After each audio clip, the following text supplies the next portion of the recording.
거지 새끼들이 먹는 걸 어디다 들이밀어. 김치 한 포기 사 먹을 돈이 없어서 이딴 시골 김치를 보내. 새벽 4시부터 일어나 무릎 보호대 차고 30포기 김장한 친정엄마 김치를 시멘트 바닥에 엎고 발로 지지기며 시어머니가 퍼부은 말입니다. 손가락마다 반창고 붙여가며 담그신 그 김치가 진짜 시어머니 발밑에서 지식여지는데 5살 딸까지 새파랗게 질려 울음을 터뜨렸습니다. 그날 저는 짐 싸서 친정으로 내려갔고 며칠 뒤 시어머니에게서 부재중 전화 99통이 왔습니다. 돌아가신 친정아버지가 남기신 갈색 가죽 가방 하나로 5년 묵은 거지 새끼 소리 한 방에 돌려드린 이야기 지금 시작합니다. 11월 셋째 주 금요일 저녁 7시였습니다. 회사 워크숍 출장에서 막 돌아온 저는 거실 소파에 가방을 내려놓다가 휴대폰 화면에 뜬 영상통화 알림을 받죠. 엄마였습니다. 화면을 켜자마자 부엌 바닥에 쪼그려 앉아 양념을 버무리는 엄마의 모습이 가득 잡혔어요. 신문지 위에 절인 배추가 산처럼 쌓여 있었고 엄마는 보호대를 찬 무릎을 한쪽으로 비스듬히 뻗은 채 고무장갑 낀 손을 휘젓고 있었습니다. 엄마, 지금 뭐 하는 거야? 의사 선생님이 무리하지 말라고 했잖아. 저는 가방끈을 손에 쥔 채로 소리부터 질렀습니다. 아이고, 우리 딸 왔구나. 출장은 잘 다녀왔어. 엄마는 고무장갑을 벗지도 않은 채 화면 가까이 얼굴을 들이밀었습니다. 엄마, 내 말 들어. 무릎 시술 받은 지 이제 넉 달밖에 안 됐어. 김장은 무슨 김장이야. 사돈댁이랑 큰형님 댁이랑 나눠 먹어야지. 사부인 입맛에 맞으실란가 모르겠다. 엄마 입에서 또 그 말이 나왔습니다. 사부인 입맛, 사돈댁 인사, 사돈댁 체면. 결혼 5년 동안 엄마 입에서 가장 많이 들은 단어가 그 3가지였죠. 그때 화면 옆쪽에서 누군가 카메라 앞으로 쑥 다가왔습니다. 엄마의 오랜 친구인 영자 이모였어요. 지수야, 너희 엄마 좀 말려라. 새벽 4시부터 일어나서 절인 배추만 30포기야. 영자 이모는 한숨을 푹 내쉬며 화면 너머로 손을 흔들었습니다. 30포기? 엄마, 30포기를 혼자 했다고? 저는 소파에 그대로 주저앉았습니다. 내가 어제부터 와서 거들고 있는데 너희 엄마가 글쎄 새벽에 먼저 일어나서 다 절여놨더라니까. 내가 가니까 이미 배추 다듬는 중이었어. 영자 이모가 답답하다는 듯 가슴을 두드렸습니다. 엄마, 진짜 너무한 거 아니야. 무릎 다 망가지면 어떡할 거야. 목소리가 떨려 나왔습니다. 괜찮어. 옛날에는 50포기도 혼자 했어. 이까짓 게 뭐라고. 엄마는 별일 아니라는 듯 다시 양념 그릇으로 손을 가져갔습니다. 옛날이랑 지금이랑 같아? 무릎이 옛날 무릎이 아니잖아. 우리 딸이 시댁에서 기죽으면 안 되지. 사돈댁에 빈손으로 보낼 수는 없잖여. 엄마는 화면을 똑바로 쳐다보지도 않은 채 그 말만 반복했습니다. 옆에 있던 영자 이모가 입을 비죽 내밀며 끼어들었어요. 술래야, 그 집은 너희 김치 보낸다고 좋아하지도 않더라. 작년에 송편 보냈을 때도 어쨌다며. 영자야, 그런 소리 우리 딸 앞에서 하지 마라. 엄마는 단호하게 친구의 말을 끊었습니다. 저는 화면 속 엄마의 손을 가만히 들여다봤어요. 빨간 양념이 손목까지 묻어 있었고 손가락 마디마다 반창고가 하얗게 붙어 있었습니다. 엄마, 손은 또 왜 그래? 배추 다듬다가 좀 베었어. 별거 아니여. 엄마는 카메라를 슬쩍 돌려 손을 가렸습니다. 전화를 끊고 한참을 멍하니 앉아 있었습니다. 5살 딸이 방에서 뛰어나와 제 무릎 위로 폴짝 올라앉았어요. 엄마, 외할머니야? 응, 외할머니. 외할머니 언제 와? 곧 오시겠지. 대답을 흐리면서 저는 천장만 올려다봤습니다. 다음 날 토요일 오후 2시였습니다. 택배 기사가 끙끙대며 김치통을 현관 앞에 내려놓았어요. 5개였습니다. 세댁, 이게 다 한 집에서 온 거예요. 어르신이 무겁다고 미안하다고 전화까지 하셨어. 택배 기사는 땀을 닦으며 영수증을 내밀었습니다. 저는 김치통 5개를 현관 안쪽으로 하나씩 옮겼습니다. 뚜껑마다 매직으로 꾹꾹 눌러 쓴 엄마의 글씨가 있었어요. 사돈댁용, 지순애용, 큰형님 댁용, 영자네용, 비상용. 그 글씨를 한참 들여다보고 있는데 딸이 쪼르르 달려와 김치통 옆에 코를 박았습니다. 엄마, 여기서 외할머니 냄새나. 그래. 응. 외할머니 부엌 냄새. 저는 딸의 머리를 쓰다듬으며 목구멍을 꾹 눌렀습니다. 그때 거실 식탁에서 신문을 보고 있던 남편이 고개를 들었어요. 또 김치 보내셨어? 어머니한테도 보내드릴 거야? 남편은 안경 너머로 김치통을 흘끔거렸습니다. 보내드려야지. 사돈땡용이라고 따로 써놓으셨는데. 또 한 소리 들으실 텐데. 남편은 신문을 접으며 미간을 좁혔습니다. 한 소리 듣더라도 보내드려야지. 엄마가 새벽 4시부터 일어나서 담그신 거야. 내 말은 그게 아니라. 그럼 뭔데? 아니야. 알아서 해. 남편은 다시 신문을 펼쳤습니다. 저는 들은 척도 하지 않고 가장 모양이 좋은 김치통을 골랐어요. 며칠 전 백화점에서 사다 놓은 한우갈비 세트와 김치통을 큰 쇼핑백에 정성껏 챙겨 넣었습니다. 일요일 오전 11시였습니다. 저는 딸을 뒷좌석에 태우고 시댁으로 향했어요. 차로 20분 거리였습니다. 운전대를 잡은 손에 자꾸 힘이 들어갔습니다. 작년 추석에 엄마가 보낸 송편을 두고 시어머니가 했던 말이 떠올랐어요. 이런 거 동네 떡집에서나 파는 거지. 도로 가져가서 너희나 먹어.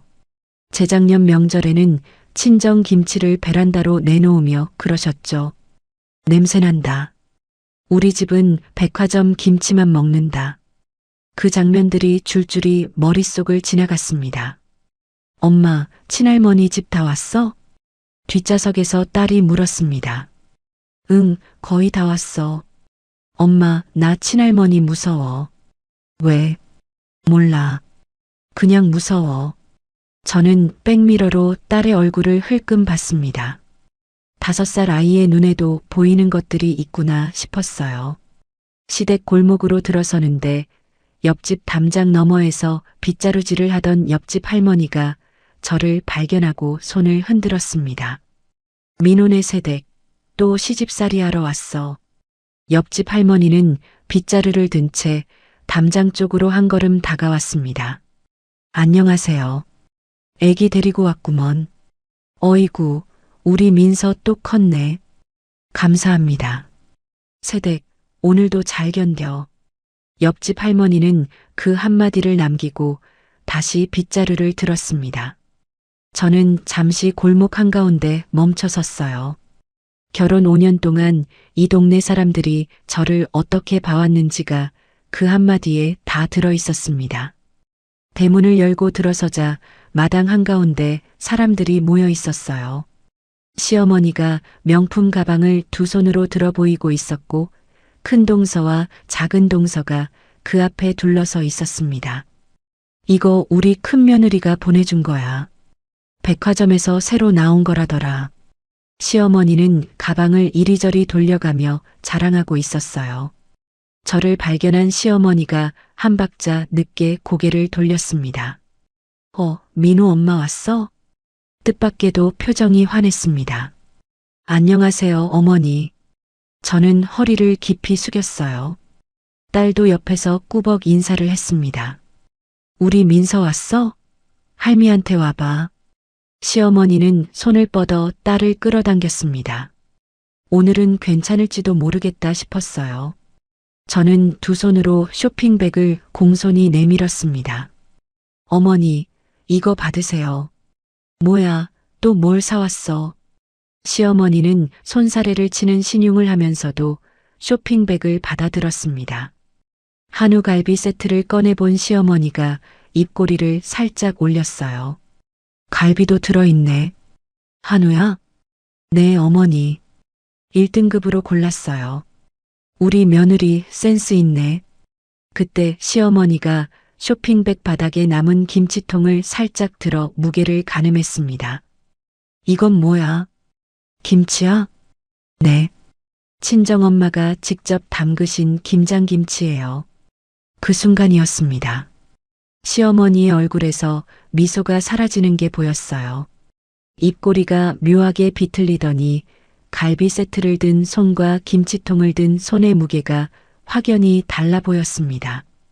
마당 한쪽에서 시아버지께 인사를 드리던 딸이 그제야 고개를 들었어요.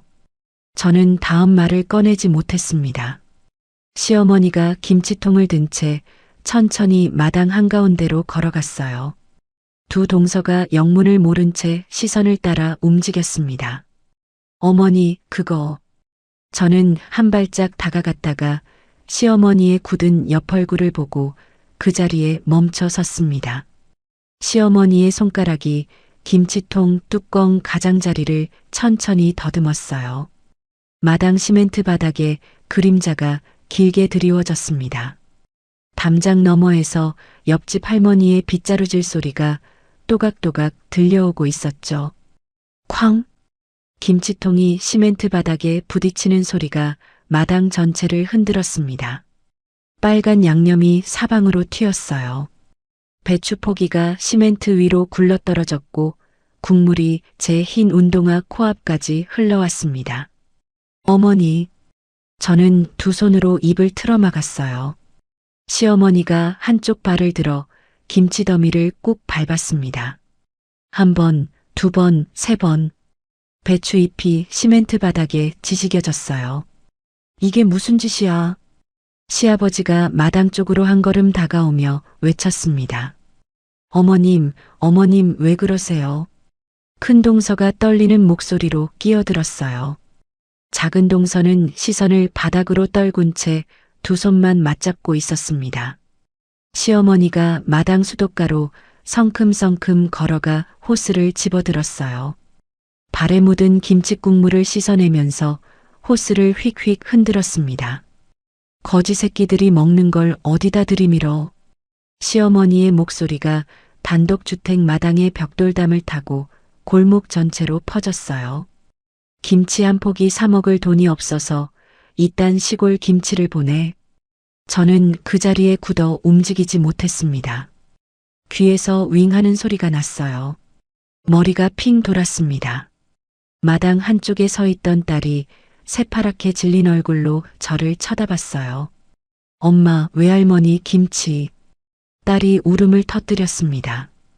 5살짜리 작은 어깨가 들썩이는 게 보였어요. 민서야. 저는 그제야 정신이 들어 딸 쪽으로 달려갔습니다. 엄마 여기 있어. 엄마 여기 있어. 딸을 끌어안았어요. 딸의 작은 손이 제 옷자락을 꽉 움켜쥐었습니다. 따뜻한 눈물이 제 목덜미를 적셨어요.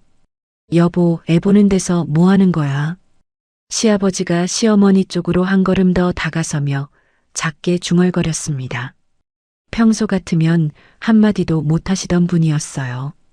당신은 가만히 있어.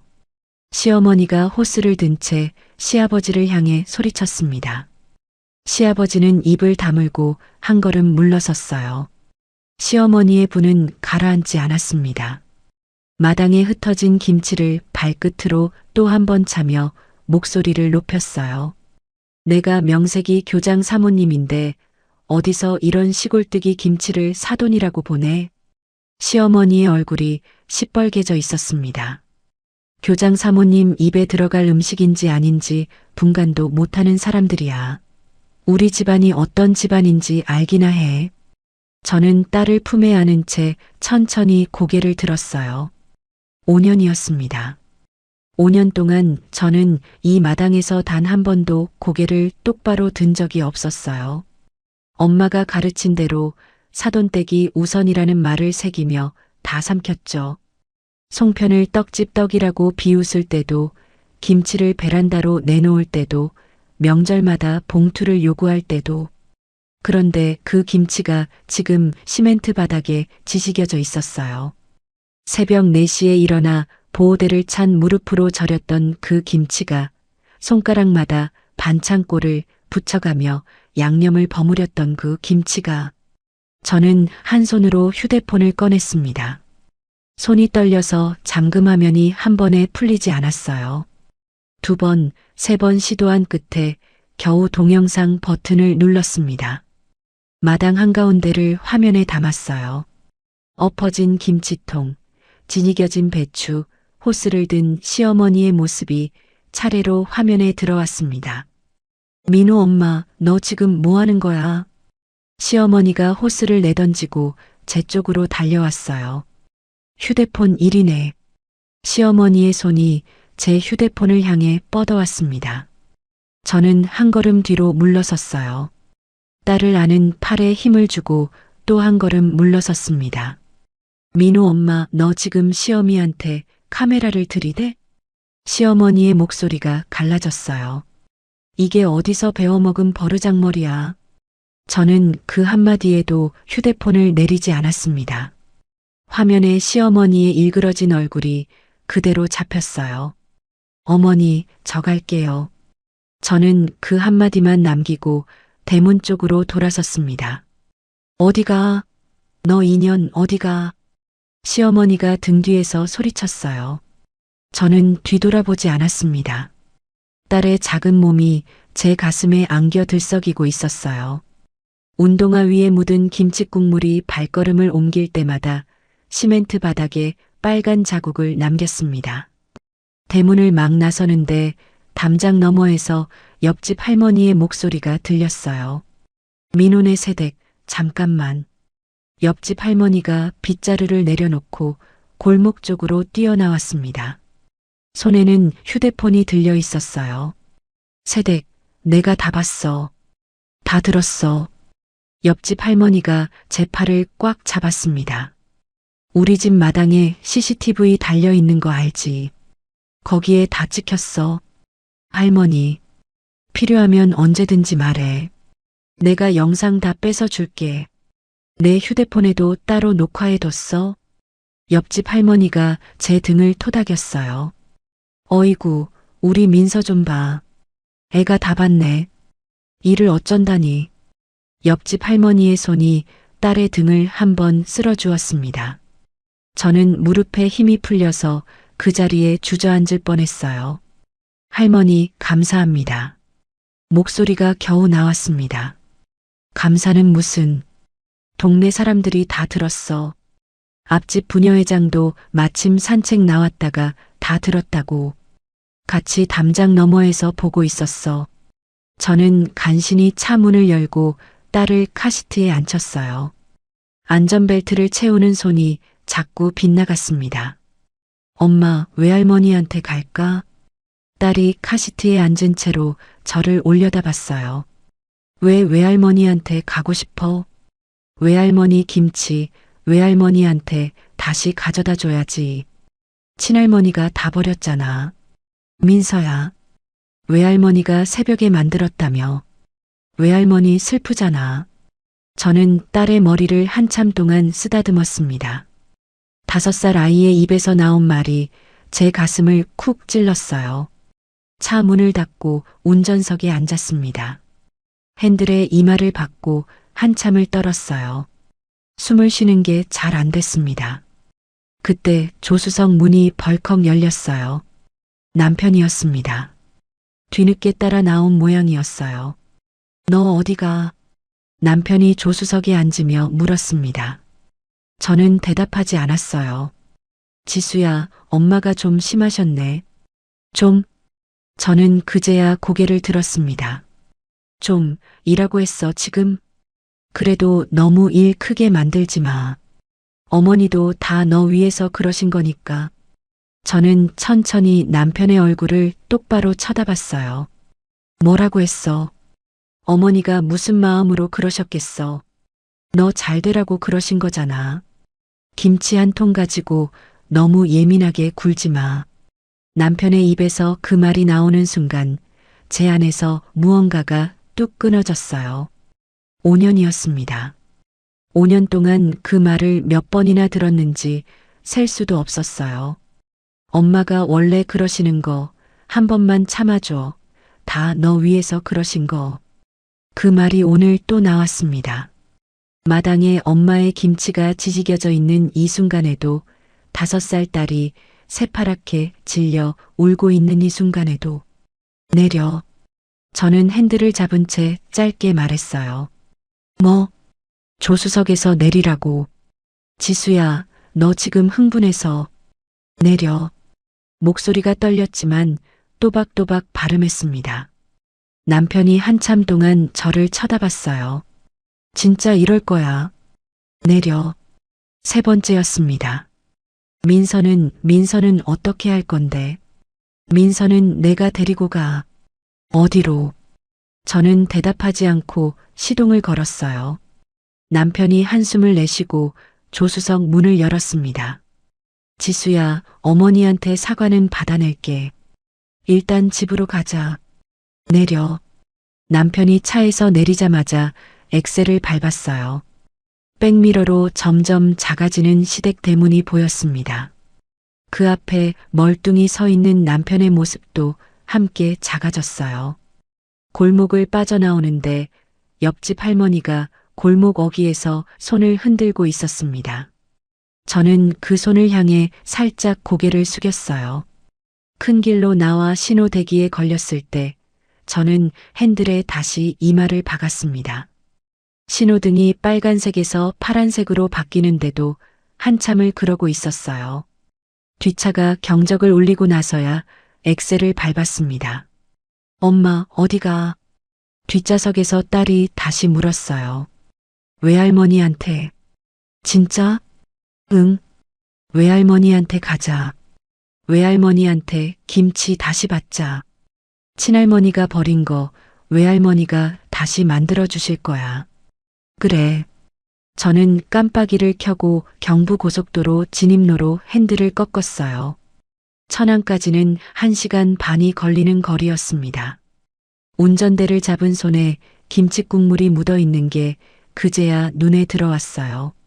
빨간 자국이 손등 위에서 말라가고 있었습니다. 저는 그 손등을 닦지 않았어요. 이걸 닦으면 오늘 일이 다 지워질 것 같았습니다. 안성휴게소에서 차를 세웠어요. 저녁 어스름이 깔리고 있었습니다. 뒷좌석을 돌아보니 딸은 어느새 잠들어 있었어요. 작은 손이 카시트 벨트를 꽉 쥔 채로요. 휴대폰이 진동했습니다. 옆집 할머니로부터 온 카톡이었어요. 세댁, 우리 동네 반상의 단톡방에 김치 사건 벌써 다 퍼졌어. 다들 민호 엄마한테 한마디씩 하고 싶어 해. 짧은 문장과 함께 사진 한 장이 첨부되어 있었습니다. 옆집 할머니가 직접 찍은 마당 사진이었어요. 엎어진 김치통, 지니겨진 배추, 시어머니의 발자국까지 그대로 찍혀 있었습니다. 저는 그 사진을 한참 들여다봤어요. 손가락 끝이 차갑게 식어 있었습니다. 휴대폰을 무음으로 돌려놓았어요. 부재중 전화 알림이 화면 위쪽에 줄지어 쌓이기 시작했습니다. 남편, 시어머니, 또 남편, 또 시어머니. 저는 시동을 다시 걸었어요. 천안까지는 아직 1시간이 더 남아 있었습니다. 엄마의 마당에 도착하기 전까지 저는 어떤 전화도 받지 않기로 했어요.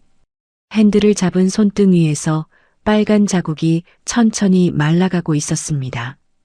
밤 9시 30분이었습니다.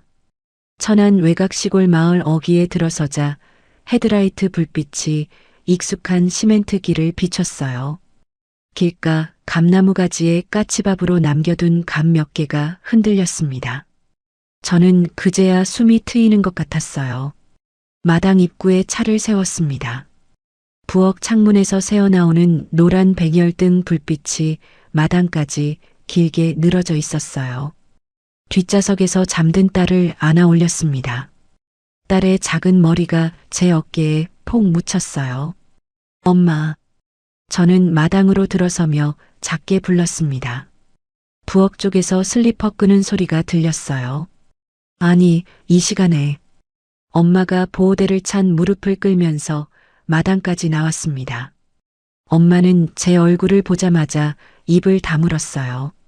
뭔가 묻고 싶어 하던 표정이 한 박자 만에 사라졌습니다. 민서는 자나?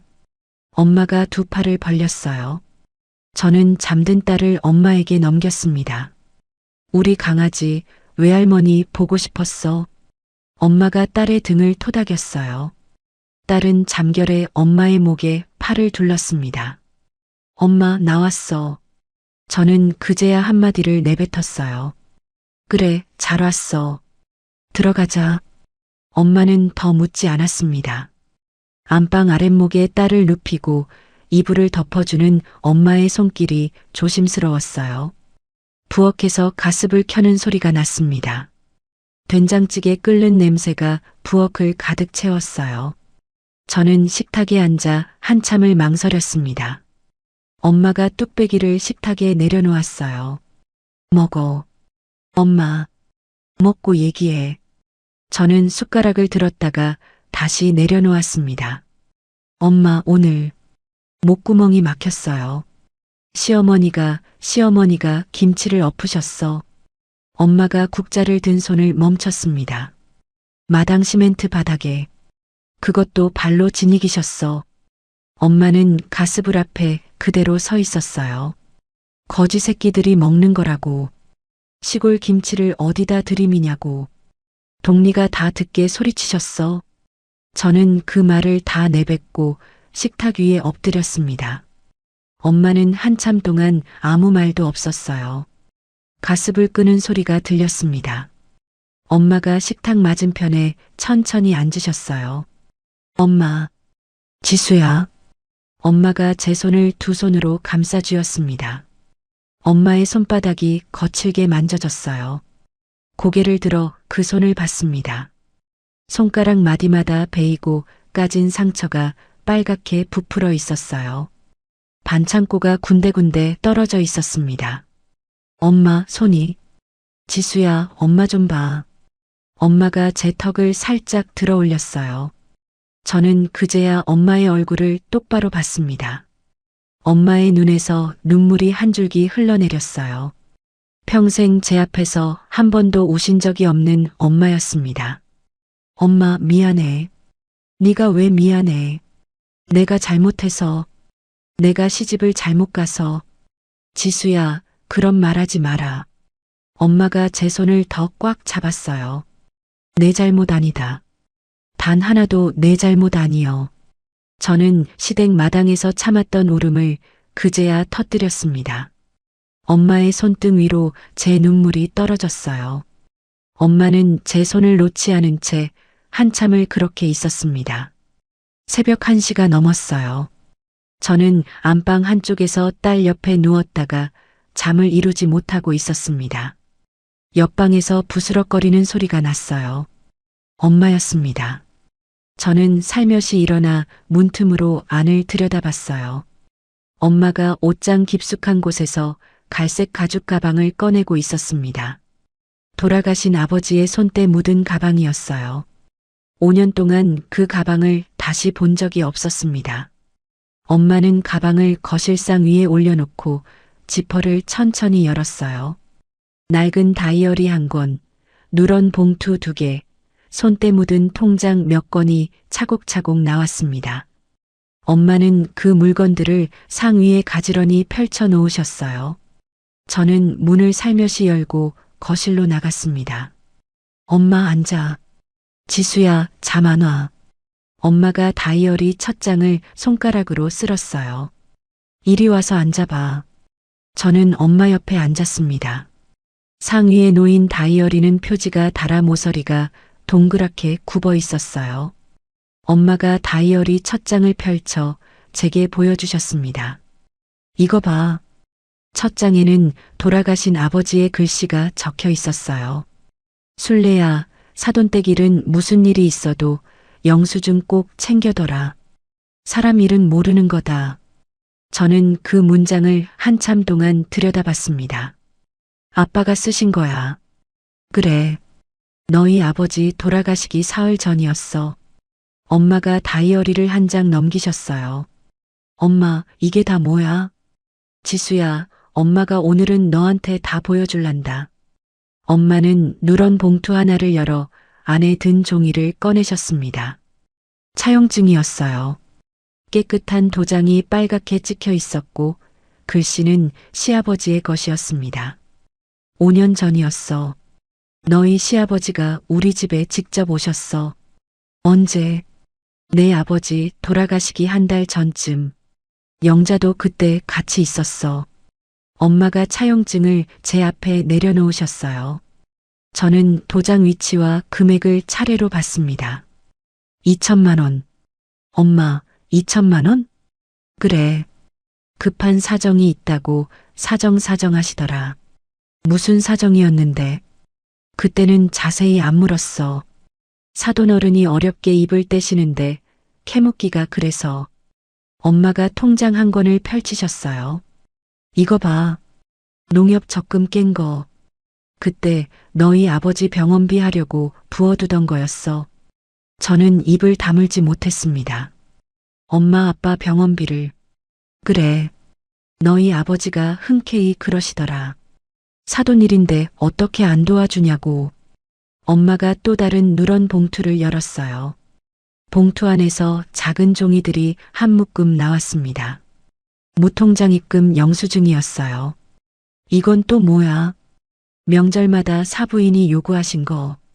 사부인이? 사돈댁에서 성의 표시는 해야지. 그러시면서 100만 원씩. 저는 영수증을 한 장씩 들춰봤습니다. 설, 추석, 어머님 생신. 5년 동안 빠진 명절이 없었어요. 날짜와 금액이 또박또박 적혀 있었습니다. 엄마, 이게 다 합치면 500만 원 넘지. 엄마는 마지막 봉투를 펼치셨어요. 이건 더 옛날 거야. 봉투 안에서 또 다른 영수증이 나왔습니다. 800만 원. 너희 아버지가 사부인 부탁으로 보증을 서주셨다가 떠안으셨어. 그 빚 너희 아버지가 다 갚으셨어. 아빠가 돌아가시기 2달 전에 다 갚으셨어. 사돈한테는 이런 방구도 없이. 저는 그 자리에서 두 손으로 얼굴을 가렸어요.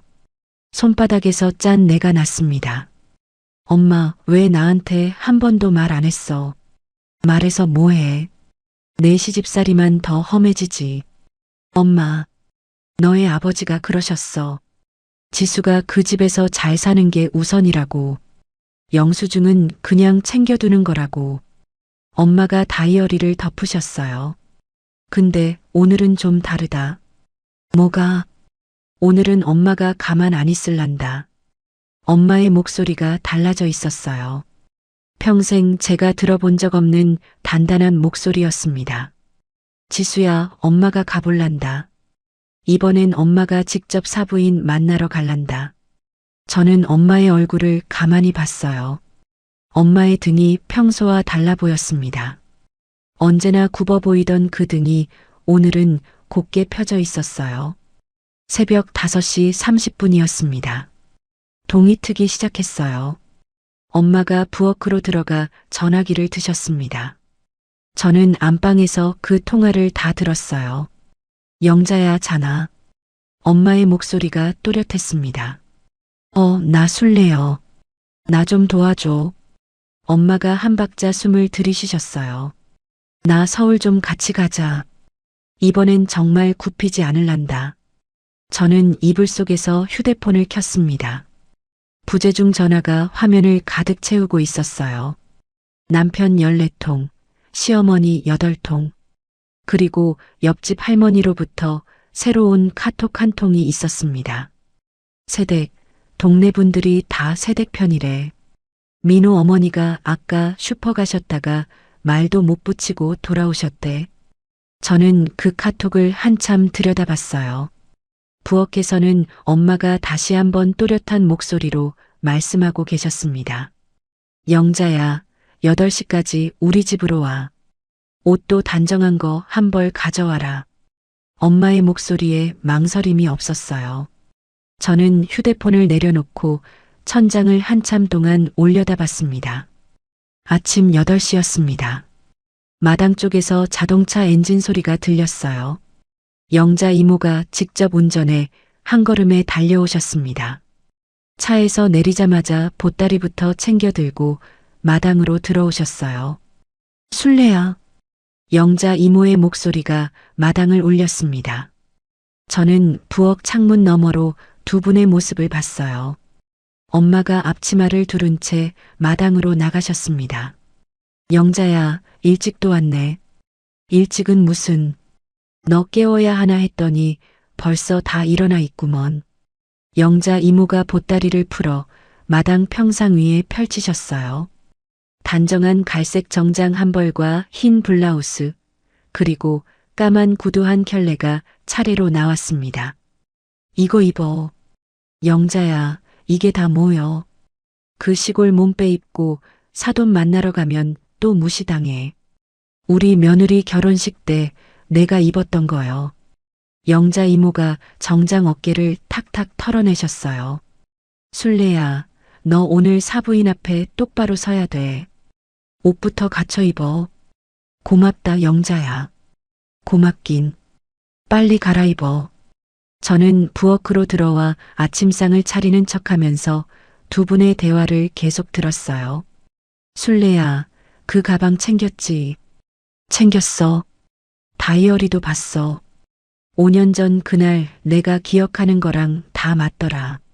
영자야, 그날 사돈 어른이 너희 안방에서 뭐라고 그러셨는지 나 한자도 안 잊었어.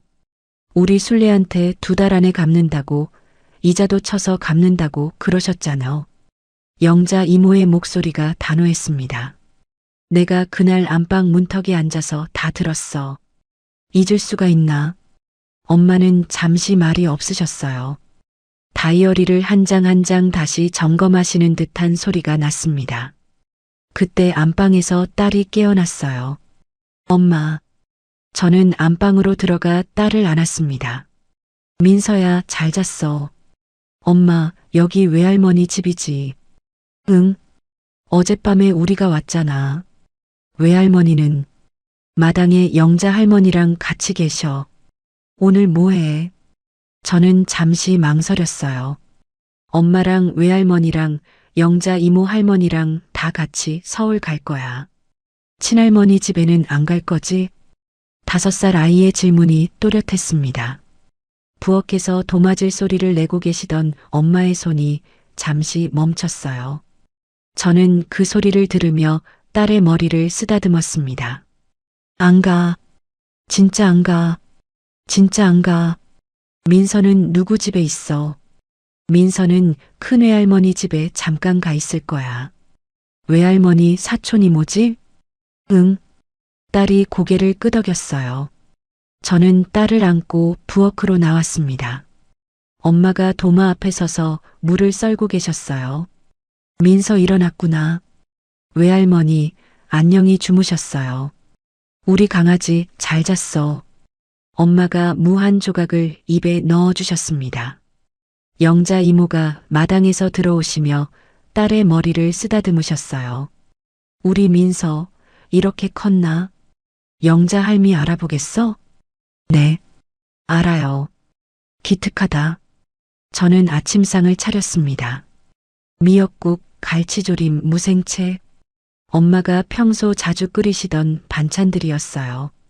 식탁에 둘러앉아 막 숟가락을 들었을 때 제 휴대폰이 다시 울렸습니다. 시어머니였어요. 저는 받지 않았습니다. 곧바로 카카오톡 알림이 떴어요. 장문 메시지였습니다. 저는 식탁 위에 휴대폰을 올려놓고 메시지를 열었어요. 민호 엄마, 어제는 내가 좀 심했다. 김치값은 내가 다 보상할 테니까 빨리 집으로 와라. 민호도 너 없어서 출근 준비도 못한다. 영자 이모가 옆에서 그 메시지를 같이 읽으셨습니다. 술래야, 이것 좀 봐.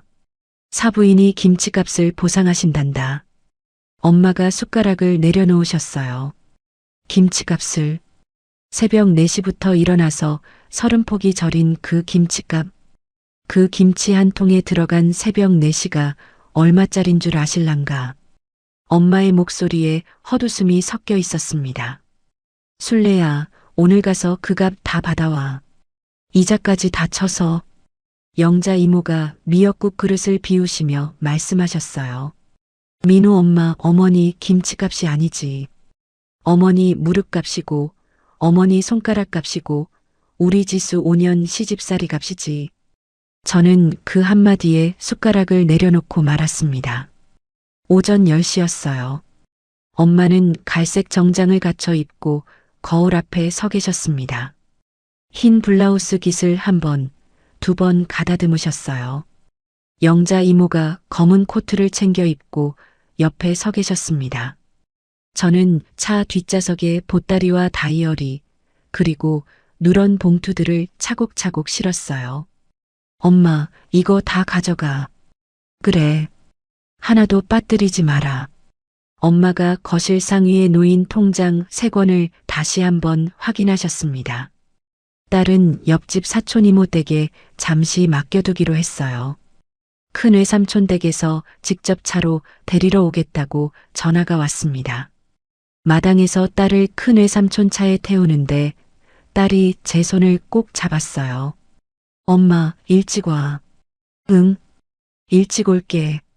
외할머니도 일찍 오시라고 해. 그래. 큰 외삼촌이 운전석에서 고개를 내미셨어요. 지수야, 걱정 마라. 민서는 우리가 잘 보고 있을게.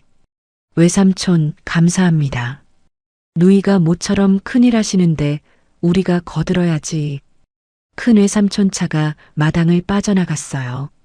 저는 잠시 그 자리에 서서 차가 보이지 않을 때까지 바라봤습니다. 운전석에 앉아 시동을 걸었어요. 뒷좌석에 엄마가, 조수석에 영자 이모가 앉으셨습니다. 백미러로 뒷좌석을 봤어요.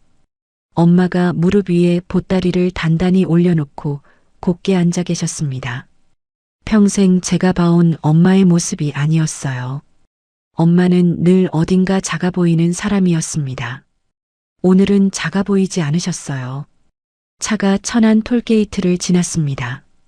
영자 이모가 창밖을 보며 말씀하셨어요. 지수야, 너 운전 조심해. 우리 다 같이 무사히 갔다 와야 돼. 네, 이모. 술래야, 너는 차에서 한숨 자도. 서울 가서 정신 똑바로 차려야 돼. 앉아줘. 엄마가 짧게 답하셨습니다. 차가 안성 톨게이트를 막 지날 때였어요. 제 휴대폰이 진동했습니다. 블루투스로 차 안에 벨소리가 울렸어요. 저장되지 않은 번호였습니다. 조심스럽게 통화 버튼을 눌렀어요. 여보세요. 민우 처지. 낯선 여자 목소리였습니다. 누구세요? 나 민우 이모요. 저는 핸들을 잡은 손에 힘이 들어갔어요. 뒷좌석에서 엄마가 고개를 드셨습니다. 시이모님. 예, 우리 언니가 김치 엎은 거 동네 통장한테서 다 들었어. 어제 늦게 통장이 우리 집까지 전화를 해가지고. 네. 내가 오늘 너한테 꼭 해줘야 할 얘기가 있어. 저는 침을 한번 삼켰어요. 무슨 얘기예요? 우리 언니가 5년 전에 왜 너희 친정에 손을 벌렸는지 그 진짜 이유 말이요. 영자 이모가 옆에서 숨을 들이쉬는 소리가 났습니다. 진짜 이유요? 예, 운전 중이지. 갓길로 좀 세워. 저는 깜빡이를 켜고 안성휴게소 진입로로 차를 꺾었어요. 휴게소 한쪽에 차를 세웠습니다.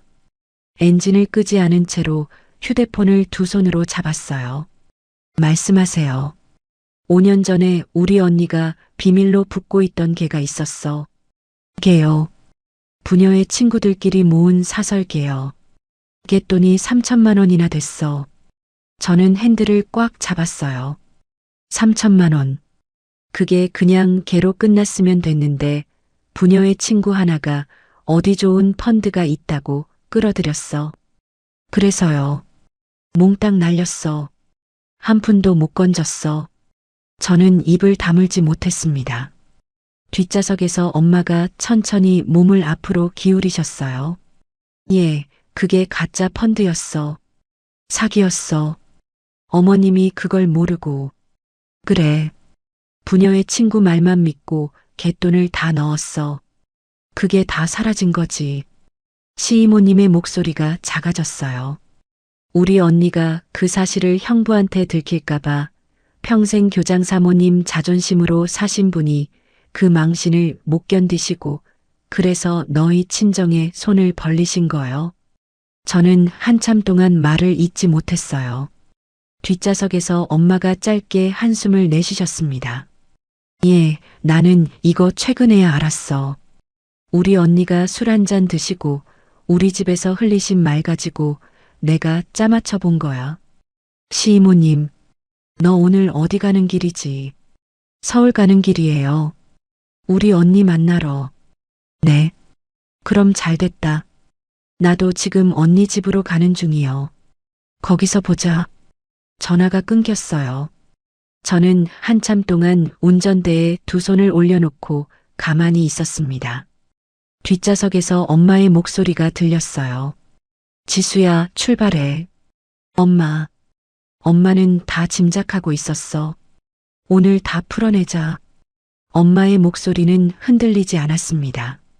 저는 시동을 다시 걸고 휴게소 출구로 핸들을 꺾었어요. 서울까지는 1시간이 채 남지 않았습니다. 정오를 막 지난 시각이었어요.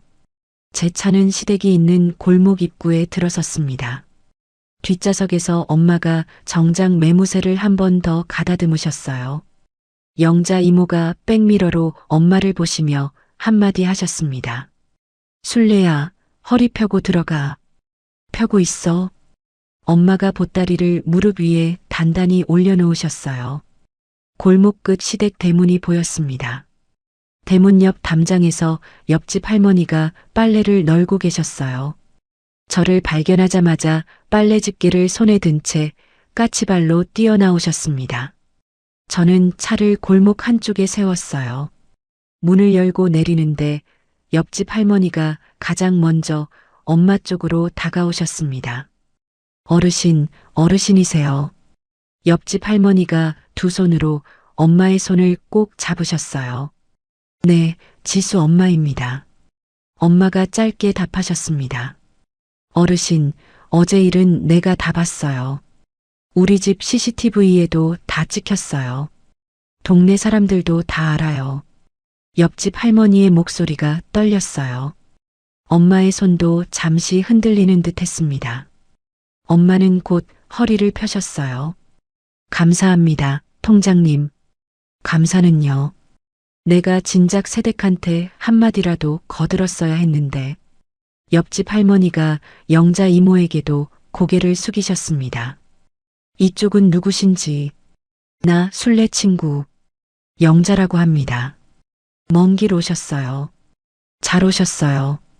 옆집 할머니가 골목 안쪽을 손으로 가리키셨어요. 앞집 부녀회장도 어제같이 다 들었어요. 지금 부녀회 단톡방에서 난리가 나 있어요. 엄마가 한번 고개를 끄덕이셨습니다. 저는 보따리를 들고 엄마 옆에 섰어요. 시댁 대문 앞에서 엄마가 잠시 숨을 고르셨습니다. 엄마의 어깨가 한번 위아래로 움직였어요. 엄마가 손가락으로 초인종을 누르셨습니다. 띵동. 한참 동안 인터폰 너머에서 아무 소리도 나지 않았어요. 엄마가 한 번 더 초인종을 누르셨습니다. 띵동. 인터폰 화면 너머에서 부스럭거리는 소리가 났어요. 문은 열리지 않았습니다. 옆집 할머니가 담장 너머에서 일부러 큰 소리로 외치셨어요. 민호 어머님. 대문 너머에서 화들짝 놀라는 소리가 들렸습니다. 어르신 오셨는데 문 안 여실 거예요? 동네 사람들 다 보고 있어요. 옆집 할머니의 목소리가 골목 전체에 퍼졌어요. 잠시 후 대문 자물쇠가 풀리는 소리가 났습니다. 대문이 천천히 열렸어요. 시어머니가 어색한 표정으로 대문 안쪽에 서 계셨습니다. 평소에 그 기세는 어디로 갔는지 어깨가 살짝 굽어 있었어요. 사부인 오셨네요. 시어머니가 먼저 입을 떼셨습니다. 엄마는 답하지 않으셨어요. 대문 안으로 들어서며 엄마의 시선이 가장 먼저 머문 곳은 어제 김치통이 엎어졌던 시멘트 바닥이었습니다. 호스로 씻어냈음에도 바닥 틈새에 빨간 양념 자국이 그대로 남아 있었어요. 엄마는 그 자국을 한참 동안 말없이 내려다보셨습니다. 영자 이모가 엄마 옆에 바짝 붙어 서셨어요. 술래야, 들어가자. 엄마가 천천히 고개를 드셨습니다. 거실로 안내받았어요. 시어머니가 어색한 미소를 지으며 식어버린 보리차를 내오셨습니다. 사부인, 어제는 제가 술이 좀 과해서 그랬어요. 시어머니가 먼저 운을 떼셨어요. 뻔한 거짓말이었습니다. 엄마는 보리차에 손도 대지 않으셨어요. 무릎 위에 놓인 보따리만 가만히 매만지고 계셨습니다. 사부인, 차라도 한 모금 하세요. 괜찮습니다. 엄마의 첫마디였어요. 거실 안 공기가 한 박자 가라앉았습니다. 저는 엄마 옆에 앉아 두 손을 모은 채 가만히 있었어요. 영자 이모가 엄마의 맞은편에 앉으셨습니다. 엄마가 천천히 보따리를 풀기 시작하셨어요. 다이어리, 누런 봉투 2개, 통장 3권, 차용증 원본. 거실 탁자 위에 차례차례 펼쳐 놓으셨습니다. 시어머니의 얼굴에서 어색한 미소가 사라지는 데까지 3초도 걸리지 않았어요. 사부인, 이게 다 뭐예요? 시어머니의 목소리가 떨렸습니다. 엄마가 천천히 시어머니를 정면으로 바라보셨어요. 사부인, 네. 어제 김치는 엎으셨어도 이건 못 엎으실 겁니다. 시어머니가 자기도 모르게 한 걸음 뒤로 물러앉으셨어요. 엄마가 다이어리에 5년 전 페이지를 펼치셨습니다. 5년 전 9월 12일이에요. 엄마의 손가락이 다이어리 위를 가리켰어요. 이날 사돈 어른이 우리 집에 오셨어요. 우리 안방 아랫목에서 2시간 가까이 사정사정하셨지요. 시어머니가 입을 반쯤 벌리셨습니다. 사부인, 잠깐 들어보세요. 엄마의 목소리가 단단했어요. 제 옆에는 우리 안양반이 앉아 계셨고요. 우리 친구 영자가 부엌에 있었습니다. 영자 이모가 옆에서 고개를 끄덕이셨어요. 사부인, 그날 사돈 어른께서 우리 순례한테 뭐라고 약속하셨는지 내가 토씨 하나 안 틀리고 기억해요. 영자 이모가 처음으로 입을 떼셨습니다. 2달 안에 갚는다고, 이자도 쳐서 갚는다고, 그러시면서 우리 안양반 손을 2손으로 잡으셨어요. 시어머니의 얼굴이 새하얗게 변했어요. 그쪽이 그날 거기 계셨다고요? 네. 부엌 문턱에 앉아 있었지요. 사돈 어른께서 안양반한테 무릎까지 꿇으셨어요. 내가 그 광경을 어찌 잊겠어요. 시어머니가 시선을 바닥으로 떨구셨습니다. 엄마가 차용증을 시어머니 앞으로 밀어주셨어요. 이거 사돈 어른 도장이지요. 시어머니가 차용증에 찍힌 도장을 들여다보셨어요. 손가락이 미세하게 떨렸습니다. 네. 이 2천만 원 단 한 번도 입금된 적이 없어요. 통장 보세요. 엄마가 통장을 펼쳐 시어머니 앞에 내미셨어요. 농협 적금 통장이었습니다. 5년 전 적금 해지 내역이 빨간 도장과 함께 찍혀 있었어요. 이 적금 우리 안양반 병원비 하려고 부어두던 거예요. 엄마의 목소리가 한 톤 낮아졌습니다. 사부인, 그건 제가. 잠깐 더 들으세요. 엄마가 시어머니의 말을 끊으셨어요. 엄마가 누런 봉투를 펼쳐 무통장 입금 영수증을 한 장씩 탁자 위에 늘어놓으셨습니다. 5년치 영수증이 탁자를 가득 채웠어요. 이건 또 다 뭐예요? 명절마다 사부인이 요구하신 거예요. 사돈댁에서 성의 표시는 해야지 하시면서 엄마가 영수증 한 장을 들어 시어머니 앞에 보여주셨어요. 100만 원씩 5년간 빠진 명절이 없어요. 다 합하면 500만 원이 넘어요. 시어머니가 두 손으로 무릎을 꽉 쥐셨습니다. 손마디가 하얗게 변해 있었어요. 그때 대문이 열리는 소리가 났습니다. 언니 나왔어. 시이모님이셨어요. 거실 풍경을 한눈에 파악하시고는 시어머니 옆자리에 앉으셨습니다. 명수가. 시어머니가 시이모님 쪽으로 시선을 돌리셨어요. 시이모님이 시어머니의 손을 꽉 잡으셨습니다. 언니, 이제 그만해. 뭘 그만해. 언니, 5년 전 그 가짜 펀드 돈 어디로 갔는지 나도 다 알아. 시어머니가 숨을 멈추셨어요. 형부도 곧 알게 되실 거야. 내가 다 말씀드릴 거야. 명수가. 언니 사부인 앞에서 더 거짓말하지 마. 이제 끝났어. 시어머니가 두 손으로 얼굴을 가리셨습니다. 거실에는 한참 동안 침묵이 흘렀어요. 엄마가 마지막으로 누런 봉투에서 종이 한 장을 꺼내셨습니다. 800만 원의 변제 영수증이었어요. 엄마가 그 영수증을 시어머니 앞에 가만히 내려놓으셨습니다. 사부인. 엄마의 목소리가 또렷했어요. 네. 우리 안양반 살아생전에 사부인 부탁으로 진 빚입니다. 보증 800만 원. 이건 갚으셔야지요. 시어머니가 영수증을 손에 들었습니다. 손이 떨려 종이가 흔들렸어요. 한편 그 시각 시댁 골목 어귀에서는 옆집 할머니가 휴대폰을 들고 부녀의 단톡방에 사진을 올리고 계셨습니다. 천안 사돈 어르신 지금 시댁 거실에서 김치 값이고 빌려준 돈이고 다 받으시는 중.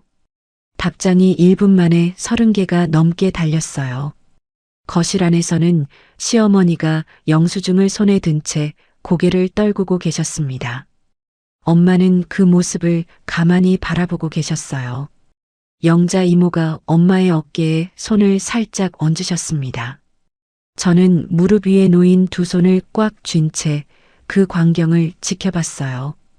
영수증을 받아든 시어머니의 손이 미세하게 떨리기 시작했어요. 평생 며느리 앞에서 단 한 번도 흐트러진 모습을 보이지 않으셨던 분이었습니다. 그 시어머니가 두 손으로 얼굴을 감싸주셨어요. 그러더니 거실 바닥에 그대로 주저앉으셨습니다. 소파에서 미끄러지듯 무릎이 꺾였어요. 언니. 시이모님이 깊은 한숨을 내쉬며 시어머니의 어깨에 손을 얹으셨습니다. 명수가 나 어쩌면 좋니? 시어머니의 입에서 처음으로 떨리는 목소리가 나왔어요. 언니, 이제 다 풀어야 돼. 형부 알게 되면 어떻게 해? 형부도 알아야지. 5년이나 속고 살았는데. 그때였습니다. 시댁 대문이 벌컥 열리는 소리가 났어요. 거실 창 너머로 익숙한 그림자가 보였습니다. 남편이었어요.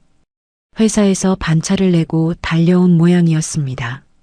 남편이 거실 문을 열고 들어서다가 그 자리에 우뚝 멈춰 섰어요. 탁자 위에 펼쳐진 차용증과 통장과 영수증, 바닥에 주저앉으신 시어머니, 맞은편에 꼿꼿이 앉아 계신 엄마. 남편의 시선이 그 셋을 차례로 옮겨갔습니다. 어머니, 남편이 한 발짝 다가왔어요. 어머니, 이게 다 뭐예요? 시어머니는 얼굴을 가린 채 답하지 않으셨습니다. 시이모님이 남편을 향해 손짓하셨어요. 민호야, 와서 앉아라. 이모, 너도 이제는 알아야 할 때다. 내 엄마가 5년 전에 무슨 짓을 했는지 똑똑히 들어. 시이모님의 목소리가 단호했습니다. 남편이 천천히 거실 한쪽에 무릎을 꿇었어요. 평소 자신감 있게 앉던 그 자세가 아니었습니다. 남편이 처음으로 시어머니의 얼굴을 똑바로 마주볼 수 없는 표정을 짓고 있었어요. 저는 엄마 옆에 앉아 그 광경을 가만히 지켜봤습니다. 시이모님이 천천히 입을 떼셨어요. 민호야, 5년 전에 내 엄마가 비밀로 붓고 있던 개가 있었어. 개요. 부녀의 친구들끼리 모은 사설개요. 개돈이 3천만 원이나 됐어. 남편의 어깨가 굳었습니다. 3천만 원. 그게 그냥 개로 끝났으면 됐는데 부녀의 친구 하나가 어디 좋은 펀드가 있다고 끌어들였어. 어머니가, 내 엄마가 그 갯돈 전부를 그 펀드에 넣었어. 한 푼도 안 남기고. 시이모님이 잠시 숨을 고르셨어요. 그게 가짜였어, 민호야. 사기였다. 남편이 두 손으로 머리를 감쌌습니다. 한 푼도 못 건졌어요. 한 푼도 못 건졌어. 그 사실이 형부한테 들통날까봐 내 엄마가 너희 장모님한테 손을 벌리신 거야. 어머니. 남편이 시어머니 쪽으로 고개를 돌렸어요. 시어머니는 여전히 얼굴을 가린 채 어깨만 들썩이고 계셨습니다. 그게 끝이 아니다, 민호야. 시이모님이 말씀을 이어가셨어요. 내 엄마가 그 후로 명절마다 사돈한테 받아 챙긴 돈으로 개 구멍을 메워왔어. 그게 5년이요. 5년. 남편이 그 자리에 무릎을 꿇은 채 한참 동안 말을 잇지 못했습니다.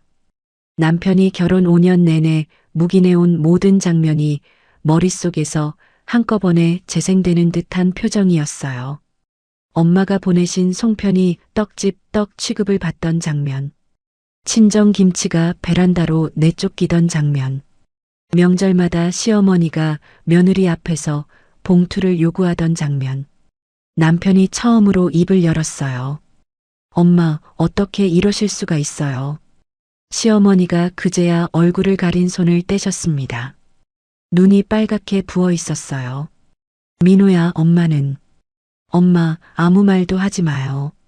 남편의 목소리에 처음으로 단호함이 묻어났습니다. 5년이에요, 엄마. 5년 동안 지수 친정한테. 민호야. 엄마, 5년이라고요. 그때 다시 대문 열리는 소리가 났어요. 시아버지셨습니다. 동네 노인정에서 돌아오시는 길이었어요. 옆집 할머니로부터 어제 마당에서 있었던 일과 지금 거실에서 진행 중인 일을 모두 전해 들으신 모양이었습니다. 평생 시어머니 앞에서 한마디도 못하시던 분이 처음으로 굳은 얼굴로 거실에 들어오셨어요. 시아버지가 거실 풍경을 보시고 한참 동안 그 자리에 서 계셨습니다. 탁자 위에 차용증, 통장, 영수증, 바닥에 주저앉은 시어머니, 무릎을 꿇은 남편, 시아버지의 입에서 처음으로 묵직한 목소리가 나왔어요. 당신, 시어머니가 흠칫 어깨를 떠셨습니다.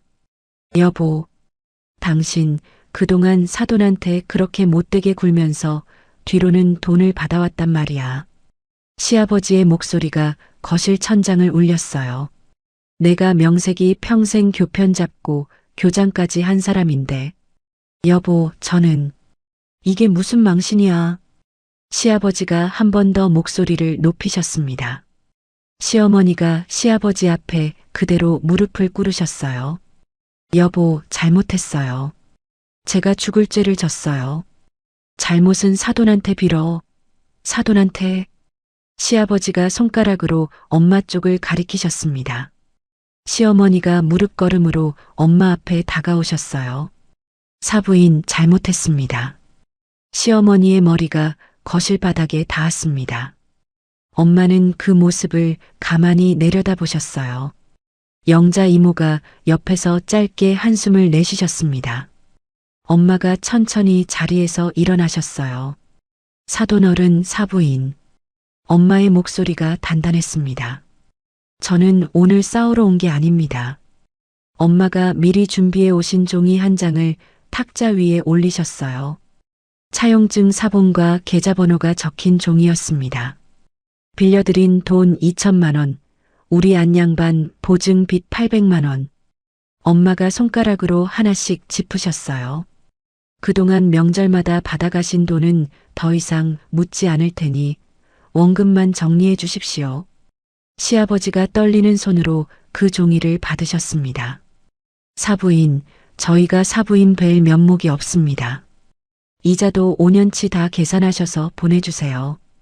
엄마의 목소리에 흔들림이 없었어요. 일주일 안에 부탁드립니다. 네. 일주일 안에 다 정리하겠습니다. 시아버지가 거실 안쪽으로 들어가셨어요.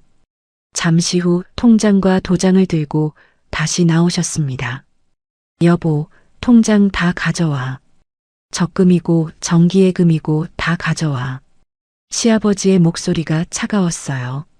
시어머니가 무릎을 꿇은 채 거실 바닥에서 일어나지 못하셨습니다. 여보, 어서. 시아버지가 한 번 더 호통치셨어요.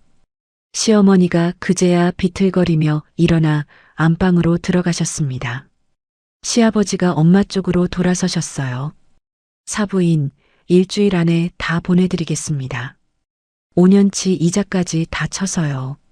시아버지가 허리를 깊이 숙이셨습니다.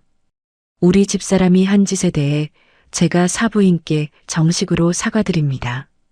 엄마는 잠시 시아버지를 가만히 바라보셨어요.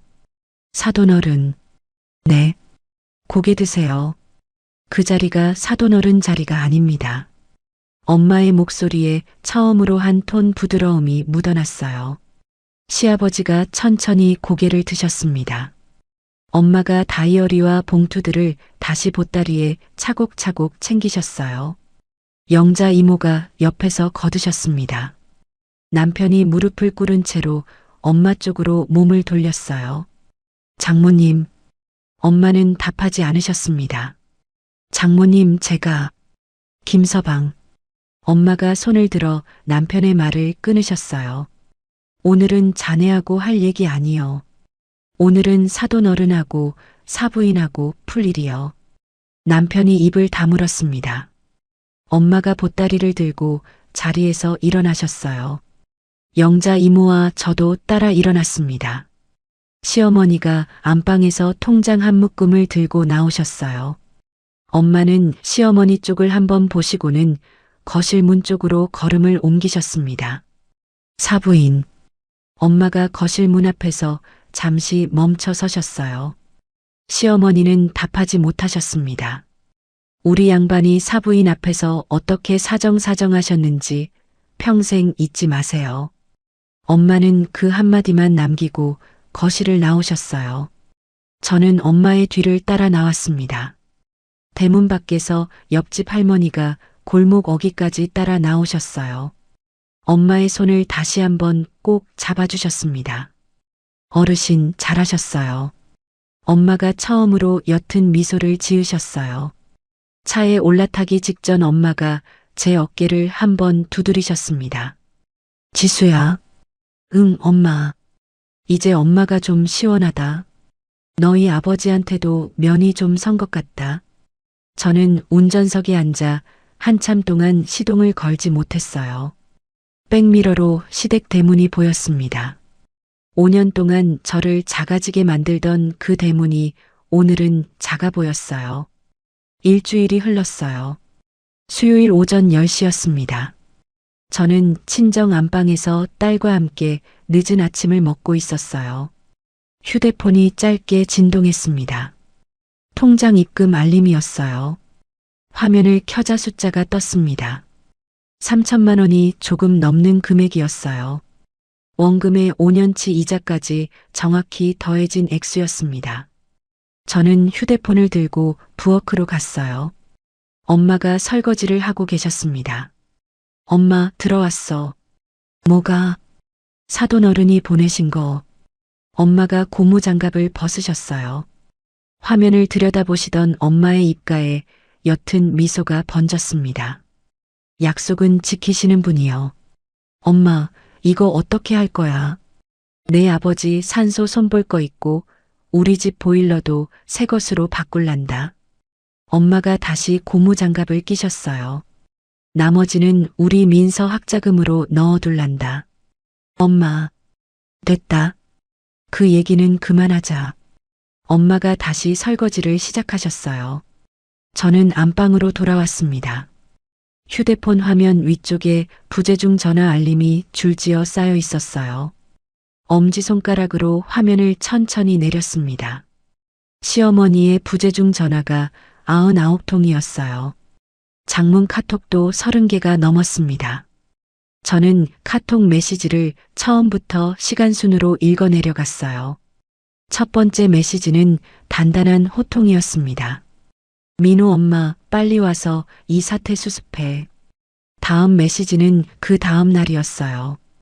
민호 엄마, 너 정말 이렇게까지 할 거야.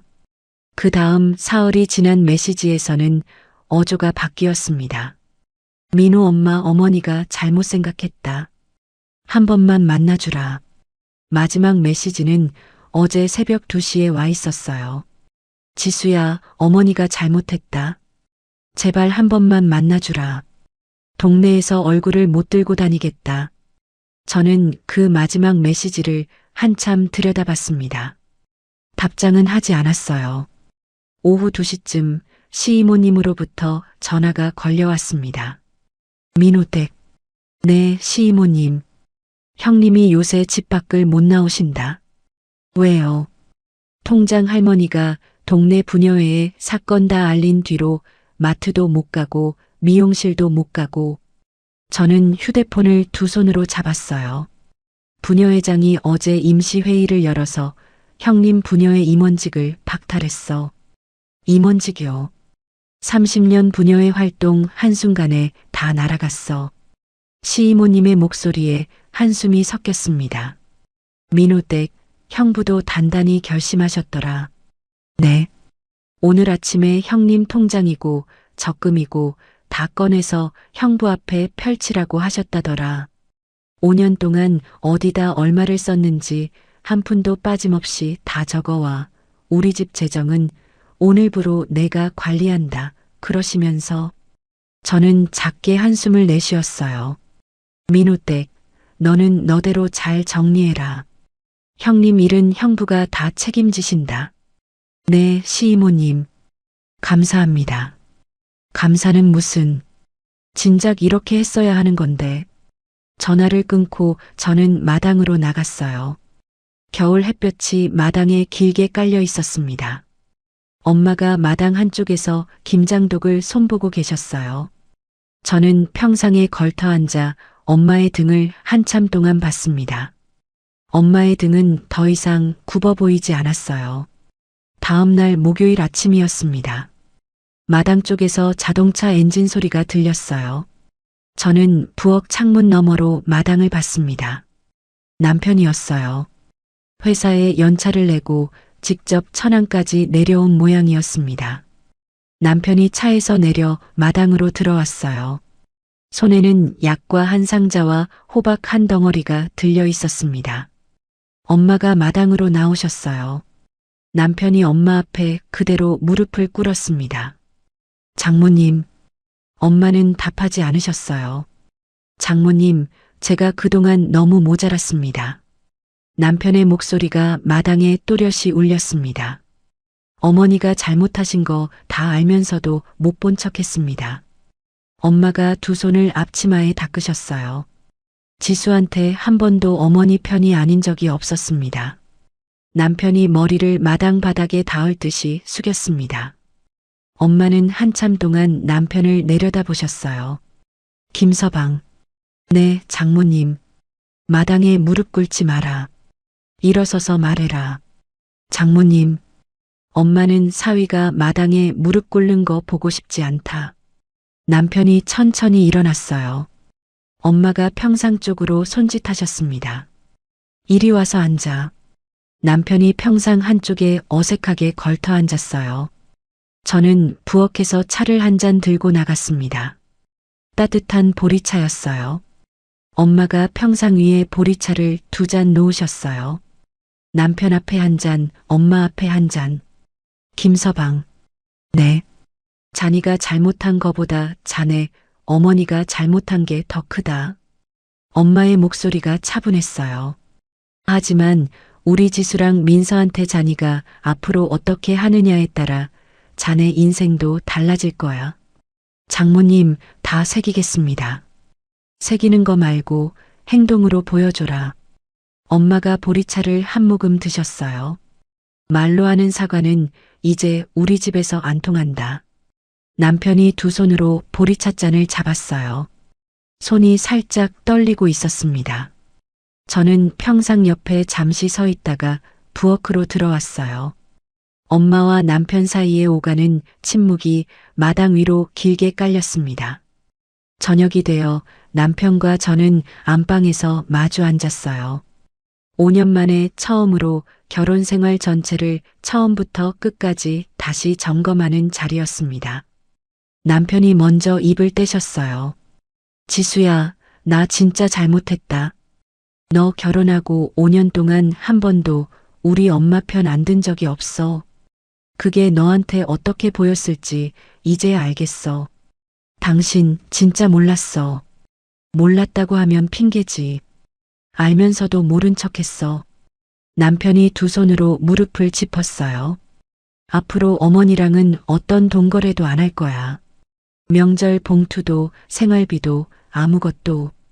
시댁 방문도 명절이랑 부모님 생신 외에는 안 갈 거야. 너 데리고 안 가. 저는 입을 다물었어요. 그리고 장모님. 앞으로 내가 더 자주 모실 거야.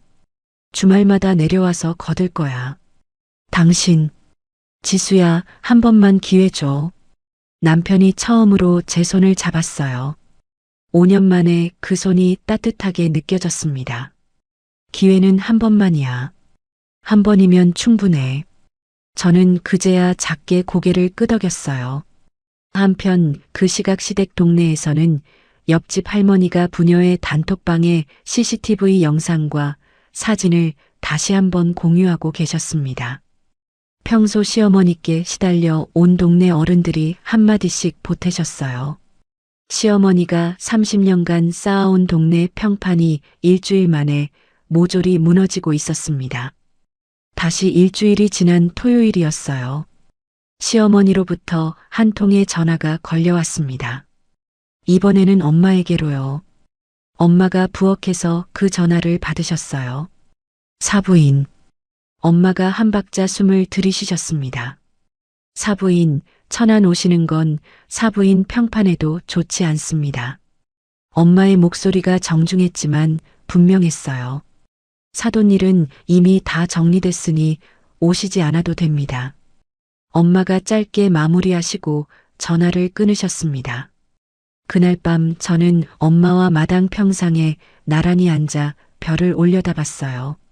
11월의 밤하늘이 유난히 맑았습니다. 엄마, 추워. 이불 가져왔다. 엄마가 무릎 위에 담요를 펼쳐주셨어요. 저는 그 담요 한쪽을 엄마 무릎 위에 다시 덮어드렸습니다. 엄마. 왜? 엄마, 등이 안 굽으셨네. 내 등이 언제 굽었어? 엄마가 짧게 웃으셨어요. 저는 그제야 알았습니다. 엄마는 등이 굽은 사람이 아니었어요. 저를 위해 일부러 몸을 낮추고 살아온 사람이었습니다. 돌아가신 아빠가 남기신 그 다이어리 한 권이 5년이 지나서야 엄마와 저를 지켜주었어요. 별 하나가 마당 위로 길게 흘러갔습니다. 해가 바뀌었어요. 1월 중순이었습니다. 저는 회사에 남아있던 자녀 육아휴직 6개월을 신청했어요. 딸과 함께 천안 친정에서 봄까지 머물기로 마음을 정했습니다. 남편은 주말마다 차로 1시간 반 거리를 직접 운전해 친정으로 내려왔어요. 처음 2번은 어색하더니 3번째 주말부터는 마당에서 장작을 패고 있었습니다. 김서방, 그만해. 손 다친다. 엄마가 마당으로 나오시며 말씀하셨어요. 장모님, 한 번만 더 패고 들어갈게요. 고집은. 엄마가 작게 웃으셨습니다. 저는 부엌 창문 너머로 그 모습을 봤어요. 5년 동안 한 번도 본 적 없는 장면이었습니다. 남편이 마당에서 장작을 패고 엄마가 그 옆에서 잔소리하고 그날 오후 우편함에 두툼한 봉투 한 통이 도착했어요. 발신인은 시아버지셨습니다. 엄마가 마당 평상에서 봉투를 열어보셨어요. 안에는 통장 사본 한 장과 친필 편지 한 통이 들어 있었습니다. 엄마가 편지를 펴서 천천히 읽으셨어요. 저는 옆에서 같이 봤습니다. 사부인께 시아버지의 단정한 펜글씨였어요. 우리 집사람 평생 망신값으로 받아주십시오. 더 일찍 알아채지 못한 제 잘못이 큽니다. 통장 사본에는 1천만 원이 추가로 입금된 내역이 있었어요. 엄마는 한참 동안 그 편지를 들고 계셨습니다. 엄마, 이거 어떻게 할 거야? 따로 통장에 넣어둘란다. 안 쓸 거야. 안 쓴다. 사돈어른 마음만 받아두는 거요. 엄마가 편지를 봉투에 다시 넣으셨어요. 평상 위에 봉투를 가만히 올려놓으셨습니다. 며칠 뒤 시이모님으로부터 전화가 걸려왔어요. 엄마가 부엌에서 전화를 받으셨습니다. 양평이요. 엄마의 목소리가 한 톤 높아졌어요. 네. 사부인이 결심하셨다고요. 저는 부엌으로 들어가 엄마 옆에 섰습니다. 언제? 이번 달 말씀이세요. 엄마가 휴대폰을 귀에 댄 채로 저를 돌아보셨어요. 네, 알겠습니다. 사돈 어른께도 부디 잘 챙기시라고 전해주세요. 엄마가 전화를 끊으셨습니다. 엄마, 무슨 얘기야? 사돈 어른 내외가 양평으로 이사 가신단다. 양평? 30년 사신 동네 떠나신단다. 저는 잠시 말을 잇지 못했어요. 엄마가 부엌 창문 너머 마당을 바라보셨습니다. 교장 사모님 자리 내려놓고 평범한 노년 시작하시려는 거요. 엄마의 목소리에 한숨도 비웃음도 없었어요. 이사 가시기 사흘 전이었습니다. 마당으로 차 한 대가 들어왔어요. 시이모님이 직접 운전하셨고 조수석에 시어머니가 앉아 계셨습니다. 저는 부엌 창문 너머로 그 모습을 봤어요. 시어머니가 차에서 내리시는데 한 박자 망설이셨습니다. 엄마가 마당으로 나가셨어요. 사부인. 시어머니가 먼저 입을 떼셨습니다. 오셨네요. 엄마가 짧게 답하셨어요. 사부인, 들어가서 차 한 잔 드시죠. 엄마가 마루 쪽으로 손짓하셨습니다. 시어머니가 마루에 올라서며 살짝 휘청거리셨어요. 시이모님이 옆에서 부축해 드렸습니다. 거실에 마주 앉으셨어요. 저는 따뜻한 보리차를 2잔 들고 들어갔습니다. 시어머니가 보리차를 한 손으로 받으셨어요. 다른 손에는 작은 보따리가 들려 있었습니다. 사부인. 시어머니가 보따리를 풀어 엄마 앞에 내미셨어요. 손수 뜨신 듯한 무릎 담요 한 장이었습니다. 무릎이 안 좋으시다고 들어서요. 엄마가 잠시 그 담요를 내려다보셨어요. 사부인. 네. 제가 5년 동안 사부인을 너무 작게 봤습니다. 시어머니의 목소리가 떨렸어요. 그게 다 제 못난 마음 때문이었습니다. 제가 가짜 펀드에 돈을 잃은 게 부끄러워서 그 부끄러움을 사부인한테 다 풀었어요. 엄마가 시어머니를 가만히 바라보셨습니다. 평생 갚으며 살겠습니다. 시어머니의 두 손이 무릎 위에서 떨리고 있었어요. 엄마가 한참 동안 답을 안 하셨습니다. 저는 거실 한쪽에 서서 두 분의 모습을 지켜봤어요. 엄마가 천천히 입을 떼셨습니다. 사부인. 네. 앞으로 우리 두 사람이 가깝게 지낼 일은 없을 겁니다. 엄마의 목소리가 단단했어요. 하지만 우리 지수랑 민호 부모 노릇은 끝까지 해야 하지 않겠습니까? 사부인. 그것만 기억하시면 됩니다. 엄마가 보리찻잔을 두 손으로 감싸주셨습니다. 시어머니가 두 손을 무릎 위에 모으셨어요. 네, 사부인. 그것만 기억하겠습니다. 시이모님이 옆에서 시어머니의 어깨를 한번 토닥이셨습니다. 두 분은 1시간 정도 머무시다가 일어나셨어요. 마당까지 배웅하는데 시어머니가 잠시 멈춰 서셨습니다. 저를 향해 처음으로 똑바로 고개를 드셨어요. 민호 엄마. 네, 어머니. 미안하다. 정말 미안하다. 저는 짧게 고개를 숙였습니다. 차가 마당을 빠져나갔어요. 엄마가 제 옆에서 한숨을 한번 길게 내쉬셨습니다. 엄마, 괜찮아. 괜찮어. 다 끝난 일이여. 1월 말이었어요. 엄마가 다시 김장을 준비하셨습니다. 이번에는 30포기가 아니었어요. 5포기만 절이셨습니다. 대신 사람이 많았어요. 저, 남편, 영자 이모, 큰 외삼촌 내외, 옆 마을 친척들까지 마당 평상에 둘러앉았습니다.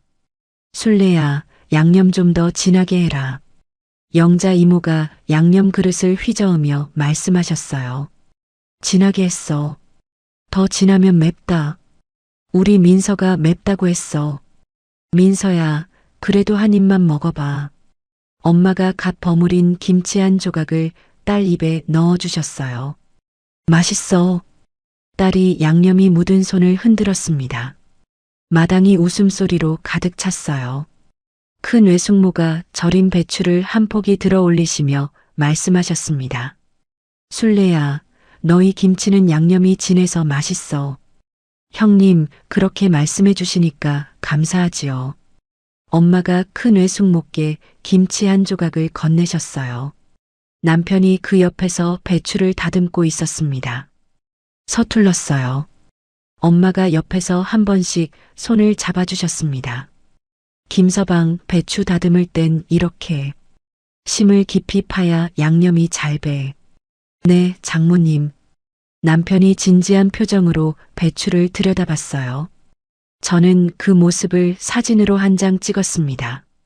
엄마가 평상 한쪽에 갓 버무린 김치를 한 접시 올려놓으셨어요. 이거 한 접시는 너희 아버지 산소에 다녀와서 올려야겠다. 엄마, 너의 아버지가 살아계셨으면 이 자리에 제일 좋아하셨을 거다. 엄마의 목소리에 옅은 웃음이 묻어 있었어요. 저는 엄마 옆에서 김치 한 포기를 꽉 잡고 양념을 발랐습니다. 엄마가 제 손등을 한번 두드리셨어요. 지수야. 응, 엄마. 김치는 혼자 담그는 게 아니여. 같이 담가야 진짜 맛이 나. 저는 고개를 끄덕였습니다. 그날 오후 시아버지로부터 한 통의 전화가 걸려왔어요. 엄마가 마당에서 전화를 받으셨습니다. 사돈어른. 네. 올해는 사돈댁 김치 한 통만 우리 집에 보내주실 수 있겠습니까? 엄마가 한 박자 망설이셨어요. 이번에는 제가 직접 받아 정성껏 먹겠습니다. 사돈어른. 작년 일은 평생 짊어지고 살겠습니다. 엄마가 마당 한쪽에 쌓인 김치통을 바라보셨어요. 그러시지요, 사돈어른.